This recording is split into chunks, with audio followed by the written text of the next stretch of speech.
जय संविधान, जय भीम, महात्मा गांधी की जय, गोडसे मुर्दाबाद। देखिए, भारतीय जनता पार्टी की स्थिति बिल्कुल उस प्रकार की हो गई है जैसे युद्ध क्षेत्र में जो भी सेनाएं होती हैं वो अपने अस्त्रों का उपयोग करती हैं, एक अस्त्र को चलाती हैं जिससे विपक्षी घायल हो जाएं। जब वो फेल हो जाता है तो दूसरा अस्त्र चलाती हैं और फिर इस प्रकार से क्रमशः दोनों सेनाएं करती हैं। भारतीय जनता पार्टी की स्थिति आजकल बड़ी दयनीय हो गई है। देखिए, अभी तक 2014 के बाद जितने भी चुनाव हुए, जो भी अस्त्र उन्होंने चलाए वो सफल हुए। अपने लक्ष्य को बेधने के लिए उनका जो मकसद था उन्होंने पूरा किया। लेकिन अब जो हो रहा है पिछले 6 महीने से, वो न किसी ने सोचा था, न भारतीय जनता पार्टी ने सोचा था, न इंडिया गठबंधन ने सोचा था, न देश की जनता ने सोचा था कि समय चक्र इतनी तेजी से बदलेगा और भारतीय जनता पार्टी के सारे अस्त्र एक एक करके फेल होते जाएंगे। ये किसी ने नहीं सोचा था। जैसे पुलवामा हुआ था, फिर ये सोचा गया था कि पुलवामा के अंदर जैसे हमारे शहीद जवानों की शहादत के बूते वोट मांगे गए थे और जनता ने उमड़ के वोट दिए थे और 2019 के चुनाव में भारतीय जनता पार्टी को भरपूर फायदा हुआ था। ये सोचा था भारतीय जनता पार्टी के लोगों ने, रणनीतिकारों ने, कि इसी प्रकार का फल उन्हें पहलगांव के बाद मिलेगा। पहलगांव में यात्रियों की हत्या हुई। एक 24 घंटे के अंदर भारतीय जनता पार्टी के हैंडल्स ने ये बताना शुरू कर दिया कि वहां पे जो आतंकवादियों ने मारा पर्यटकों को, वो धर्म पूछ के मारा। और ये एक पोस्टर बनाया उन्होंने कि धर्म पूछा, जाति नहीं। इसका मतलब मकसद जो था पाकिस्तान का, वो मकसद था हिंदू मुसलमान डिवाइड पैदा करना, जिसमें भारतीय जनता पार्टी ने बाद में उसका फायदा उठाने का प्रयास किया, लेकिन फायदा हुआ नहीं। फायदा इसलिए नहीं हुआ कि कश्मीरियों ने अपनी ये दिखाया कि वो भारतवर्ष के साथ हैं, पाकिस्तान के खिलाफ हैं, जुलूस निकाले, तिरंगा लेके जुलूस निकाले और वी लव इंडिया करके उन्होंने नारे लगाए और इनका वो नैरेटिव फेल हो गया। उस नैरेटिव के बाद जब फेल हो गया तो इन्होंने नैरेटिव चलाया ऑपरेशन सिंदूर का और ये बताया कि साहब हमने उनके आतंकवादी ठिकानों को ध्वस्त कर दिया। आतंकवादी ठिकानों को ध्वस्त कर दिया। टोटल ठिकाने बताए गए थे 21, चिन्हित किए गए थे 21, 9 को ध्वस्त किया। अब जनता पूछने लगी कि भाई 12 को ध्वस्त क्यों नहीं किया? जब 21 आपने किए थे और आपने 9 ध्वस्त कर दिए थे तो 21 के 21 कर देते। और ये भी जनता ने पूछा कि जयशंकर साहब जो हमारे देश के विदेश सचिव हैं और इतने अनुभवी अधिकारी हैं, उन्होंने पूर्व सूचना क्यों दे दी थी पाकिस्तान को? और उसकी वजह से उन्होंने आतंकवादी हटा दिए वहां से और वहां पे आतंकवादी के रिश्तेदार मारे गए, लेकिन आतंकवादी नहीं मारे गए। चलिए, वो भी अस्त्र फेल हुआ। अब इसके बाद डोनाल्ड ट्रंप साहब ने और अपनी कलाकारी दिखानी शुरू की। बार बार उन्होंने ये दिखाया गया था, हमारे यहाँ से क्लेम किया गया था कि लोगों ने पूछा भाई 3 दिन के अंदर आपने युद्ध विराम क्यों करा दिया?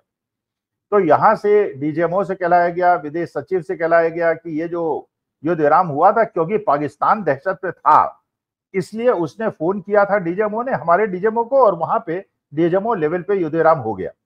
जनता में रोष तो हो गया कि भाई अगर 1971 में इंदिरा जी पाकिस्तान के 2 टुकड़े कर सकते हैं तो आपने क्यों नहीं किया जब पाकिस्तान ने इतना दुस्साहस किया था आतंकवादी भेज के पहलगांव के अंदर हमारे निरीह लोगों की हत्या की। अच्छा, पाकिस्तान ने क्या किया? हमारे सिविलियन इलाकों पे आक्रमण करना शुरू कर दिया, हमारे सिविलियंस को मारना शुरू कर दिया, जो अभी तक उन्होंने नहीं किया था। लड़ाई होती थी, सेना के बीच में होती थी, इस बार उन्होंने सिविलियंस को अटैक कर दिया। अच्छा, इसके बाद डोनाल्ड ट्रंप ने ये बार बार क्लेम किया, 24 बार क्लेम किया कि युद्ध विराम उन्होंने कराया और इसलिए कराया कि उन्होंने दोनों देशों को धमकी दी कि तुम्हारे ट्रेड रोक देंगे वरना तुम युद्ध विराम कर लो। और हमारी तरफ से उसका कोई प्रतिकार नहीं हुआ। प्रतिकार हुआ तो विदेश सचिव के रूप में हुआ और जूनियर अधिकारियों ने किया, लेकिन प्रधानमंत्री के मुखारबिंद से बात नहीं निकली कि डोनाल्ड ट्रंप झूठ बोल रहे हैं। तो ये मान लिया गया मौनम स्वीकृति लक्षणम। अगर मोदी जी कंट्राडिक्ट नहीं कर रहे हैं डोनाल्ड ट्रंप की बात को, इसका माने डोनाल्ड ट्रंप शायद सही बोल रहे हैं। हम तो मानने को तैयार नहीं है, देशभक्त लोग हैं, लेकिन डोनाल्ड ट्रंप बार बार कहते चले जा रहे हैं और हम कोई जवाब नहीं दे रहे, तो आश्चर्यचकित होने की बात है। क्योंकि एक तरफ चीन, रूस, Pakistan, Azerbaijan, north Korea, Iran एक तरफ खड़े हो गए हैं और अमेरिका हमारे पीछे पड़ा हुआ है, हमें डोनाल्ड ट्रंप बार बार शर्मिंदा करने का प्रयास कर रहे हैं, तो ना हम इधर के रहे ना उधर के रहे। ये हमारी विदेश नीति का हाल हो गया। तो ऑपरेशन सिंदूर का जिस प्रकार से फायदा उठाने का प्रयास हुआ था, इस बार वो फेल हो गया। अच्छा, अब कोशिश की भारतीय जनता पार्टी ने कि इससे आगे बढ़ा जाए, क्योंकि अब वो ऑपरेशन सिंदूर की बात नहीं करती। आपने बिहार के अंदर भी देखा होगा, मोतिहारी के अंदर भी देखा होगा, मोदी जी ऑपरेशन सिंदूर की बहुत ज्यादा बात नहीं करते। इसलिए नहीं करते, वो काउंटर प्रोडक्टिव हो रही है, और जनता बार बार ये पूछ रही है कि अगर ऑपरेशन सिंदूर में आप आगे बढ़े थे तो आपने पूरी फतह क्यों नहीं किया, पाकिस्तान को 4 टुकड़े में क्यों नहीं तोड़ा, जो अमित शाह ने पार्लियामेंट में कहा था कि जैसे कांग्रेस युद्ध विराम करती थी, हम नहीं करेंगे, हम तो पाकिस्तान को तोड़। अच्छा, डोनाल्ड ट्रंप ने एक और परेशानी हमारे लिए क्रिएट कर दी। अभी उन्होंने जो रिसेंट स्टेटमेंट दिया है, उन्होंने कहा कि युद्ध जो हुआ, संघर्ष जो हुआ पाकिस्तान भारत के बीच में, इसमें 5 जेट गिरे। अच्छा, भारत ने अभी तक ये क्लेम नहीं किया था कि हमने जेट गिराए, हमने कहा था कि हमने उनके एयरबेसेस तोड़े और हमने उनके आतंकवादी ठिकाने तोड़े, जेट नहीं कहे। अब ये डोनाल्ड ट्रंप ने ये बात तो नहीं बताई कि किसके कितने गिरे, लेकिन उन्होंने बताया कि 5 जेट गिरे। अब इसमें तो मानी बात है कि अब तो एक समस्या और ज्यादा क्रिएट हो गई, उन्होंने तो इसको बढ़ा दिया। ये 5 गिरे तो भारत के कितने गिरे, पाकिस्तान के कितने गिरे? भाई, अगर उसके 4 गिरे, हमारा 1 गिरा तो हम जीते, अगर उसके 2 गिरे, हमारे 3 गिरे तो हम हारे, अगर हमारे 5 के 5 हमारे गिरे, उसका नहीं गिरा, तो मानी बात है कि इसका मतलब जो विपक्ष कह रहा था कि बताओ हमारे कितने जेट गिरे, वो बताना चाहिए। तो डोनाल्ड ट्रंप ने यहां भी हमारे पूरे एफर्ट्स में और मोदी जी के एफर्ट्स में पलीदा लगा दिया। अच्छा, जब ये ऑपरेशन सिंदूर का मसला फेल हो गया और जनता के बीच में उस प्रकार का रिएक्शन नहीं हुआ जैसा भारतीय जनता पार्टी चाहती थी, तो भारतीय जनता पार्टी ने दूसरा अस्त्र चला। वो दूसरा अस्त्र क्या था? उन्होंने विदेश में डेलीगेशन भेजा, शशि थरूर साहब को भेजा, आनंद शर्मा को भेजा, ओवैसी साहब को भेजा, ये सारे लोगों को भेजा। अच्छा, उसमें क्या हुआ कि ओवैसी साहब की जो एक मारक क्षमता थी, जिसपे उनको एक एक्सट्रीमिस्ट मुस्लिम नेता की तरह प्ररूप करके भारतीय जनता पार्टी उनका फायदा उठाती थी, वो एक प्रोवोकेटिव स्टेटमेंट देते थे और उसका काउंटर पोलराइजेशन हिंदुओं में होता था, भारतीय जनता पार्टी को फायदा होता था। जब ओवैसी साहब को उन्होंने भेज दिया और ओवैसी साहब ने वहां जाके जिस प्रकार का भारत का पक्ष रखा, तो हिंदुओं में तो उनकी पॉपुलैरिटी बढ़ गई, लेकिन उससे जो उनकी मारक क्षमता थी एक मुसलमान प्रोवोकेटिव नेता के रूप में, वो खत्म हो गई। तो इसलिए जो वो भारतीय जनता पार्टी का फायदा कर सकते थे और कांग्रेस का नुकसान कर सकते थे, वो भी मारक क्षमता कम हो गई, तो ओवैसी साहब भी इनफेक्टिव हो गए। और आपकी जो फील्ड सिचुएशन दिखाई पड़ती है कि जैसे बिहार के अंदर सीमांचल के एरिया में 5 एमआईएम पिछली बार सीट जीती थी, उनका स्ट्राइक रेट भी बहुत अच्छा था। इस बार संभावना है कि उनको शायद एक भी सीट ना मिले, क्योंकि वहां पे अब ये लोग समझ गए हैं कि ओवैसी साहब केवल मुस्लिम एक्सट्रीमिज्म को बढ़ा के भारतीय जनता पार्टी को फायदा पहुंचाते हैं और सेकुलर फोर्सेस को कमजोर करते हैं। अच्छा, ये भी जब फेल हो गया, उसके बाद भारतीय जनता पार्टी ने अगला कदम चला। वो अगला कदम था आम आदमी पार्टी का। अच्छा, आम आदमी पार्टी का मानी बात है कि अगर आप जन्म देखें, किस प्रकार से उनका सृजन हुआ था, अभ्युदय हुआ था अन्ना हजारे के माध्यम से, अरविंद केजरीवाल के माध्यम से, तो एक झूठे प्रपंच के माध्यम से हुआ था और एक डॉक्टर मनमोहन सिंह जैसी बढ़िया सरकार को बदनाम करके हुआ था, जो आज तक मामला कोई भी सिद्ध नहीं हुआ। लेकिन वो पॉपुलैरिटी में आगे आ गए, उन्होंने गरीबों को मुफ्त चीजें दे के अपनी सत्ता बनाई, लेकिन भारतीय जनता पार्टी ने उनको गच्चा दे दिया, उनको दिल्ली इलेक्शन में हरा दिया। अच्छा, अरविंद केजरीवाल अब ये डिसाइड करने में लग गए कि वो इंडिया गठबंधन के साथ रहें या भारतीय जनता पार्टी के साथ रहें। तो उन्हें लगा कि वो अपनी एक इमेज अलग बना ली है, उन्होंने वेलफेयर सोसाइटी क्रिएट करने की इमेज बना ली है, शिक्षा और चिकित्सा व्यवस्था को सुधारने की इमेज बना ली है, तो इसलिए वो इंडिया गठबंधन के साथ रहेंगे और भारतीय जनता पार्टी को हराएंगे। जब उन्हें सफलता नहीं मिली और दिल्ली में उनको सरकार नहीं बचाने को मिली, तो उन्होंने अपने पुराने रूप में आ गए जो 2013-14 के थे, और उन्होंने बिल्कुल एन बिहार इलेक्शन के पहले इंडिया गठबंधन से बाहर होने का निर्णय ले लिया। अच्छा, उन्होंने सोचा था कि टीएमसी भी इंडिया गठबंधन से बाहर हो जाएगी, उधर शिवसेना उद्धव ठाकरे भी बाहर हो जाएगी, शरद पवार भी शायद बाहर हो जाएंगे, तो इस प्रकार से बिल्कुल वो भारतीय जनता पार्टी को मजबूत कर देंगे और इंडिया गठबंधन को बहुत ज्यादा नुकसान कर देंगे, ये उनकी चाल थी। लेकिन हुआ क्या?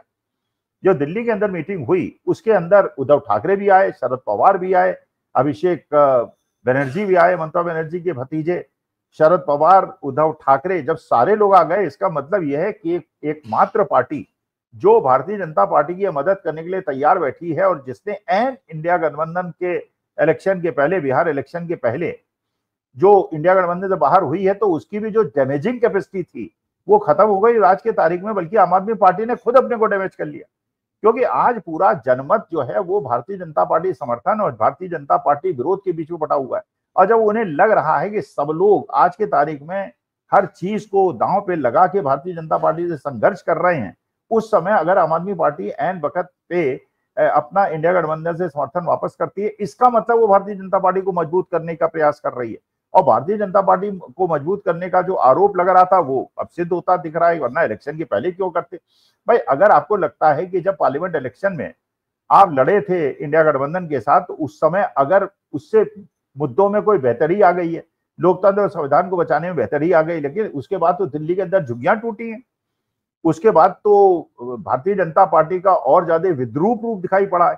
तो अरविंद केजरीवाल को जहां इंडिया गठबंधन के साथ मजबूती से खड़ा होना चाहिए था अलग होके, और संजय सिंह जो बहुत ज्यादा एग्रेसिव थे भारतीय जनता पार्टी के खिलाफ और इंडिया गठबंधन के बड़े बड़े नेताओं से मिल रहे थे और बड़ा एग्रेसिवली भारतीय जनता पार्टी का विरोध कर रहे थे, एंड पार्लियामेंट सेशन के बीच में इंडिया गठबंधन छोड़ के उन्होंने इंडिकेशन दे दिया कि वो भारतीय जनता पार्टी को किसी प्रकार की मदद करने के लिए वो इंडिया गठबंधन को कमजोर करने के लिए तैयार है। अच्छा, ये स्थिति तब हुई जबकि जो एसआईआर का जो मुद्दा था, जो भारतीय जनता पार्टी ने बिहार के अंदर वोट बंदी करने का प्रयास किया था, अच्छा वो भी फेल हो गया, क्योंकि वो वहां पे जिस प्रकार जनता में प्रतिक्रिया हुई और भारतीय जनता पार्टी के समर्थक भी इंडिया गठबंधन के साथ आके खड़े हुए, अजय अंजुम ने जिस प्रकार से उनका पूरा कच्चा खोल दिया और जिस प्रकार से उनके खिलाफ एफआईआर लिखाई गई और जिस प्रकार से फिर बाद में डिस्ट्रिक्ट मजिस्ट्रेट को लगा कि मामला उल्टा पड़ गया क्योंकि इससे तो और चीजें एक्सपोज होती जा रही हैं। अच्छा, धीरे धीरे जैसे बीएलओ एएलओ और इन लोगों के कन्वर्सेशंस दूसरे चैनल्स पे दिखाने लगे तो उससे पता चला एसआईआर तो बहुत बड़ा धोखा है। जो चीज जो nationality citizenship home ministry decide नहीं कर पा रही, वो एएलओ बीएलओ कैसे डिसाइड कर लेंगे। तो एसआईआर भी फेल हो गया, ऑपरेशन सिंदूर भी फेल हो गया, ओवैसी साहब भी फेल हो गए, अरविंद केजरीवाल भी फेल हो गए। तो ये सारी चीजें करने के बाद इतने ज्यादा अस्त्र पिछले 2-3 महीने के अंदर फेल हुए हैं भारतीय जनता की पार्टी के। अब भारतीय जनता पार्टी को ये सोचना पड़ेगा और हम लोगों को इंतजार करना पड़ेगा कि अगला मूव अमित शाह जी का क्या होगा, किस प्रकार से वो एक नया शगुफा छोड़ेंगे और किस प्रकार से इंडिया गठबंधन को कमजोर करके एक नया नैरेटिव क्रिएट करेंगे। क्योंकि अब तक जितने भी अस्त्र उन्होंने चलाए हैं वो सारे खुरदुरे निकले, बिल्कुल भोथरे निकले और उनका कोई असर नहीं हुआ, जनता का बल्कि उल्टा रिएक्शन हुआ। और अब जब सारे दांव उल्टे पड़ते चले जा रहे हैं तो भारतीय जनता पार्टी को ये सोचना पड़ रहा है। इसीलिए शायद संसद सत्र के पहले मोदी जी विदेश यात्रा पे जाने वाले हैं, शायद वो संसद सत्र में मुकाबला नहीं कर पाएंगे। धनखड़ साहब और ओम बिरला साहब वहां पे ऑपोजिशन पार्टीज के माइक्स को म्यूट करेंगे, उन्हें नहीं बोलने देंगे। लेकिन मुझे ऐसा लगता है जैसे इंडिया गठबंधन की बैठक हुई है, आम आदमी पार्टी का नैरेटिव पूरी तरह से फेल हो गया है और ओवैसी साहब का भी फेल हो गया है, एसआईआर का भी फेल हो गया है और जिस प्रकार से ऑपरेशन सिंदूर भी फेल हो गया है, उससे लगता है अगले 2-3 महीने बहुत इंटरेस्टिंग होंगे। और एक बात बिल्कुल पक्की है, अगर बिहार का इलेक्शन भारतीय जनता पार्टी हारती है तो उसके बाद दिल्ली सरकार गिरने में 15-20 दिन से ज्यादा नहीं लगेंगे। नमस्कार, धन्यवाद और प्रणाम।